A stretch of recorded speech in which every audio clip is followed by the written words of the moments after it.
gimmick u mhux priorità. Dawn huma l-aġġettivi li sabet id-deputat u kelliema s-saħħa tal-Partit Nazzjonalista Claudette Buttigieg għas-servizz tal-Air Ambulance li tnieda fl-aħħar jiem. Servizz maħsub biex iġor pazjenti mill-isptar ta' Għawdex għal Malta u bekk is-servizz tas-saħħa ma jibqax jiddependi fuq il-Forzi Armati ta' Malta. Iżda f'artiklu minn sensiela kontra l-proġett tas-saħħa mal-privat b'investiment ta' iktar minn 200 miljun euro, Buttigieg kitbet la darba kien hemm servizz tajjeb mill-Forzi Armati. L-introduzzjoni ta' dan is-servizz kien priorità?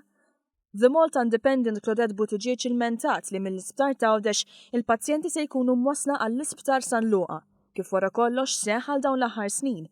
Sa minn żmien amministrazzjoni nazzjonalista, però issa Buttigieg qed tilmenta li l-Gvern messu l-ewwel bena helipad f'Mater Dei.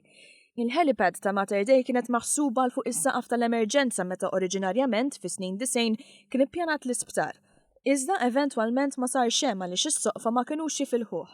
Tant li meta riċentament kien hemm proġett maħsub għal fuq l-emerġenza, ħareġ li l-konkrit ma kienx b'saħħtu biżejjed.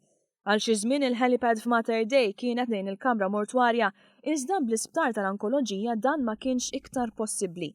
Kien għalhekk li għall-aħħar snin il-pazjenti tniżlu San Luqa, xi ħaġa li fi kliem l-eks Ministru tas-Saħħa Joe Cassar li miegħu Buttigieg kienet fis-segretarjat privat kien soluzzjoni tajba.